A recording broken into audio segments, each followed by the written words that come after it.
become a risk, emergency preparedness is very, very important in a labor room.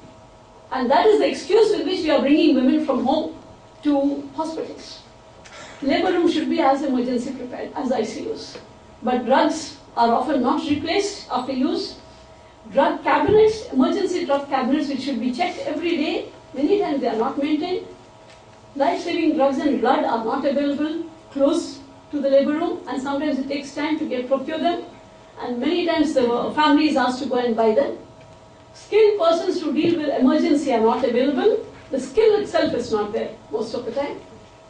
For regular service, there are too few. I told you the staff nurses, acute shortage. And they have multiple functions. Not only labor room, they have to take care of the newborn. Sometimes they have to take care of the maternity unit, the postnatal ward. Sometimes the gynecology ward attached to the labor room also, they only have to take care. So it's like this, they have multiple functions. So they are not really dedicated for mother and baby. Let's look at the skill component of the SBA now. If it is skilled birth attendant or skilled birth attendants, is that skill available in the hospital? The SBA training was introduced by the Government of India. All over the country it's going on now. It's a 2 weeks training. Sometimes it's 3 weeks, but it's going on all over the country. But is that training really effective? Does it make the nurses working in the hospitals on a 24-hour basis, make them very strong, competent, confident? We have seen that it can be further crippling rather than enabling to save lives. Let me just give you, there are several examples, but I'll give you one example.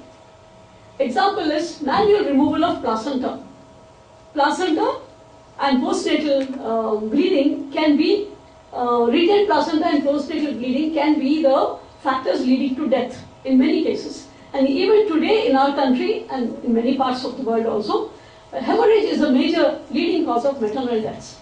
Therefore, that is the one thing that we would expect the government and the training institutions to focus on at every level, at the sub-center level, at the home level, at the PHC, CHC, at every level. Whoever is the birth attendant who's providing should be able to deal with this. If you do not give, or you give half training, don't give the rest, then you're not really enabling, you're not really saving life, but only delaying the process. It's going to happen anyway. The SBA training does not talk about manual removal of placenta, which is essential. Sometimes when there is pieces left, you have to remove them, otherwise the bleeding is not going to stop. But they are told, the training is given to give first aid treatment and send them to the next higher level. If the next higher level is too far, or for any reason it's not possible to go, can't the woman be saved there? So there's this withholding of skill and knowledge, and therefore there's no real skill there to save life. If they may be skilled, but they're not allowed to do it. There's an unwillingness to empower the nurses with capacity to deal with these problems. And therefore it's a gender issue. Do not give enough power or too much power, because then they will take over. The major thing is, because 85% childbirths are normal and should be attended by a person with adequate skills to recognize complication, a vested interest is involved here. It's a huge market, it's a huge business which is going to be going out of one hand to the other hand. Out of perhaps the obstetrician's hand, I wouldn't say obstetrician's hand so much, because there are so few obstetricians. Even if there are 2,000 or 20,000, it's too few. But it's out of the hands of perhaps the general duty doctors. Is it the medical community which is withholding this skill and knowledge? Or who is withholding this? Why are A&Ms not skilled birth attendants? They should be the ones with the skills and the accountability. So the skill training is not really building confidence, competence and sensitivity to women. The facilitating environment is not created, and therefore it's not there. I told you the fourth component I had mentioned was sensitivity. Women go not only to be saved, but also to be treated with respect. They would have had at least the culture-sensitive care they were delivering at home.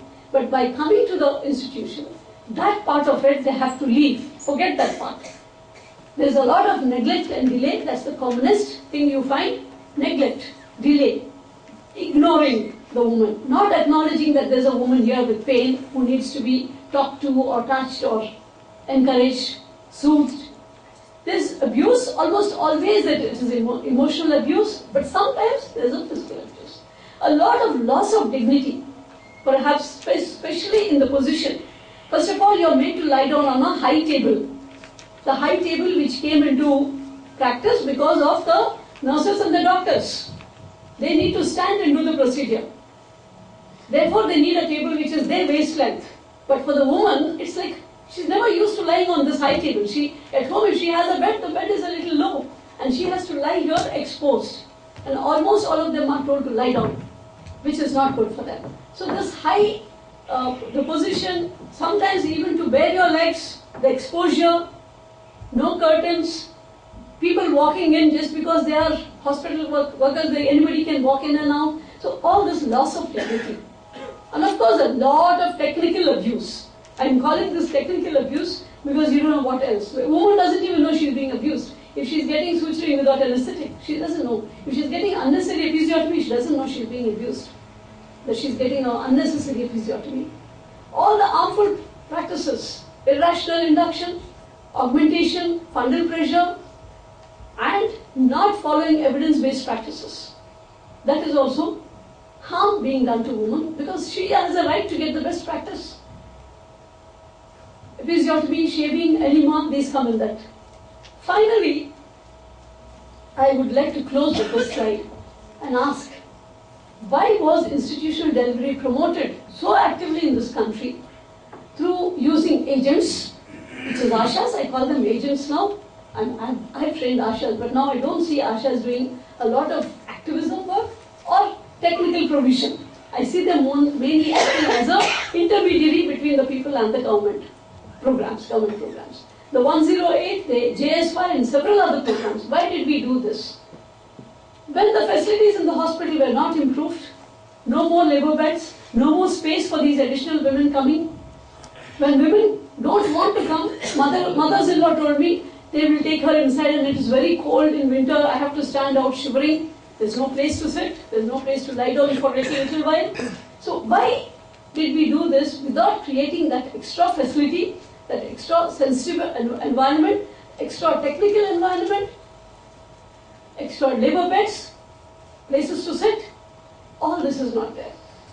Just 2 weeks back, I went to one of the hospitals and I said, just opposite the labor room, there's a huge room dumped with old furniture. I said, can't we empty this old furniture, make it a little better, put some chairs, and if the woman wants to sit on the floor also, it's okay, but at least they'll have a place to sit. Now they have no place to sit, because there are only 2 labor tables, and there are 2 women, all other women are just waiting in the veranda or outside. Why were DIs discontinued? Their training, their monitoring, their support, their incentive, everything was discontinued before an alternative provider was prepared or put into place. Without doing that, why was this done?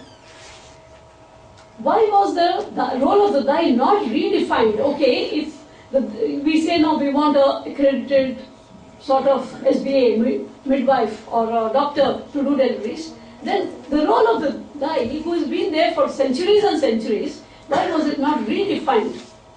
If not childbirth assistance, what else can she do? How else can this centuries-old knowledge and information and sensitivity be used rather than thrown out? And finally, why is the government so reluctant to introduce midwives, both community-based and hospital-based midwives in the country?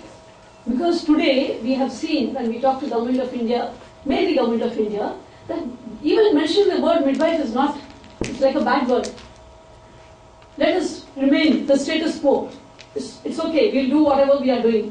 So there is something going on there which is not allowing practices which will promote healthy environment and reach out to the maximum number happen. So with this I will close.